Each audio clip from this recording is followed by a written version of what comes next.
Are you stuck in a financial rat race trying to keep up with a lifestyle that you can't afford? It's not just you. 65% of Americans have fallen victim to this vicious cycle called lifestyle inflation. But what if I told you about a couple, John and Sarah, who dreamed of living the high life, but this almost cost them everything? Stick around for their shocking story and some intriguing stats that reveal why lifestyle inflation is a ticking time bomb for millions of American households. Plus, we're going to uncover some steps that you can take to secure your financial future. You'll be ready to break free from the trap of keeping up with the Joneses. Don't miss this eye-opening journey to financial freedom. If we haven't met yet, hey guys, my name is Rich Strell with Protection USA, and I'm going to be your host on this financial adventure. I'm getting ready to share a few statistics with you, and I just wanted to let you know they come from a study, a 2023 study from the Employee Benefits Research Institute. 65% of Americans say they've experienced lifestyle inflation. It's a widespread phenomenon that affects a significant portion of our country. So what is lifestyle inflation? It's a gradual increase of your spending as your income rises. It typically results in an increased standard of living. Jen and I, right here in our own household, are guilty of it from time to time. We were just talking the other day, hey, when we get a few extra bucks on the side, we're gonna have our countertops redone out on our back porch and our tile in the pool redone. Is it better to do that or put the money in an investment for the future? Well, that's a question we're going to have to answer in the weeks ahead. American household expenditures increased by 2.9% in 2022. That's the greatest it's been since 2008. Now, COVID may have had a little bit to do with this. Let's talk about some reasons why people succumb to lifestyle inflation. Number one is social pressure. People often feel the pressure to keep up with their peers. Maybe their friends live in a fancy neighborhood, so they too want to. It can also result in people spending more money than they really should be or are really able to. They'll spend more on a myriad of things, but clothes, cars, vacations. Quick story about John and Sarah. They dreamed of living in this nice gated community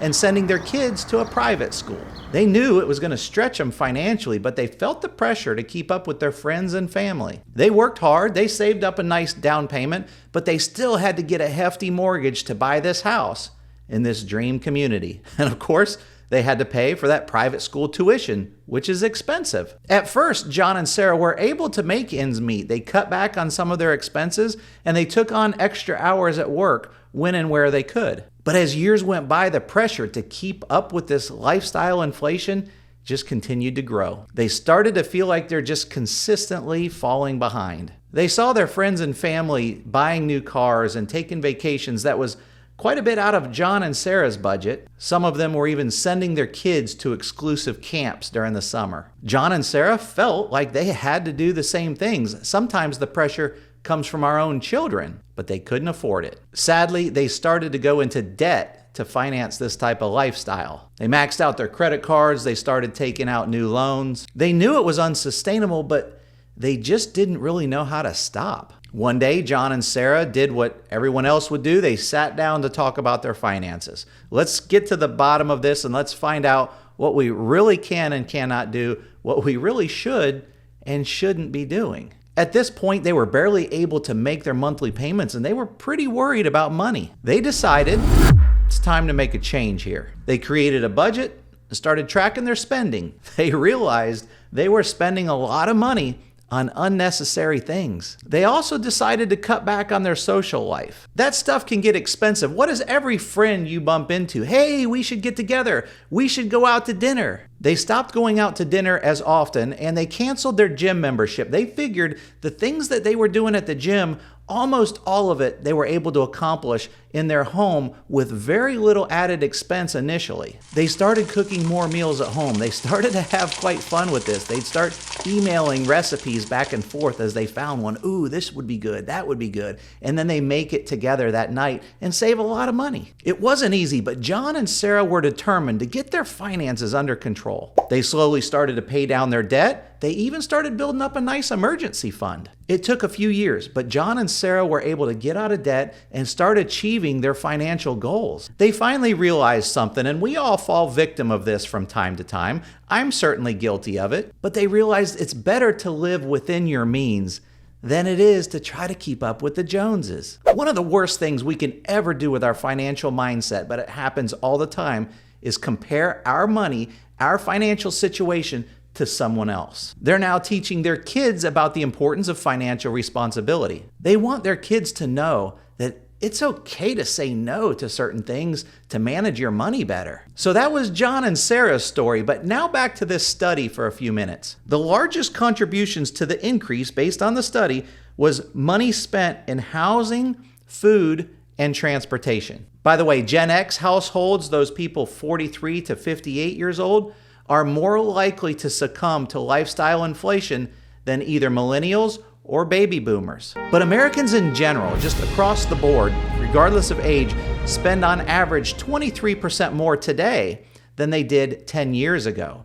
Is this good or bad? According to the Bureau of Labor Statistics, the median household income in the U.S. was $67,521 in 2022. This is up $55,361 from 2012, which is a 22% increase. So while Americans are making more than they did 10 years ago, they're spending even more, slightly, but even more than they did 10 years ago. This means that they're either A, dipping into their savings more than they need to or should, or B, they're taking on debt that they shouldn't be. These statistics show that lifestyle inflation is a problem here in our country. It's probably a problem everywhere, but it definitely is here in the United States. It's important to be aware of the risks associated with lifestyle inflation, but it's also important to recognize and understand what the steps are you can take to combat it. Hey guys, if you're enjoying this content and finding it valuable, please be sure to hit the subscribe button below. By subscribing, you not only stay updated with our latest videos, but you also play a crucial role in helping our channel grow and allowing it to reach more people. Your subscription matters, and I'm grateful to have you part of our YouTube community. Thank you so much for your support. Okay, so what is step one to combat lifestyle inflation? Number one is invest regularly regardless of market conditions. We all know this as dollar cost averaging. What does this mean? It means you're going to end up buying more shares of that stock or mutual fund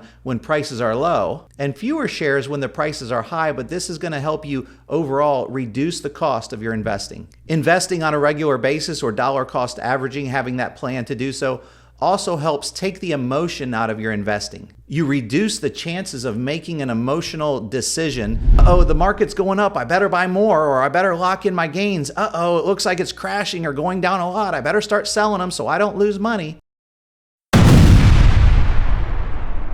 That type of emotion is going to kill your investment strategy. Dollar cost averaging is going to help you stay disciplined. Tip number two, figure out how to master saving 10% of everything you make with the intention on growing that to 20 and maybe even 25% for some of you. Let me know in the comments if you're doing more than 25%. Whatever your amount is, it's important to start out gradually. We're not going to the gym to try to lose 100 pounds in the next month. It's the same thing with our finances. If you're only saving 2%, go to 5%, then get to 10. If you're at 10, maybe get to 15 and then 20, but don't try to tackle it all at once. You'll burn yourself out. Mastering this savings plan is also going to help you with compound growth. It's simple. When you're saving more, you're obviously able to invest more. This can lead to compound growth over time and significantly boost your portfolio. And tip number three, inflate your lifestyle slower than you increase your income. Inflate your lifestyle slower then you increase your income. What's the net result? Financial freedom, guys. Delaying lifestyle inflation can help you get financial independence much sooner in your life. This means the opportunity to either work less or retire sooner. Remember, it's not about keeping up, it's about staying ahead. Break free from lifestyle inflation and take control of your financial destiny. Your future depends on it. If you enjoyed this video, I encourage you watch this one right here. Thank you for watching, and until next time, may God bless you.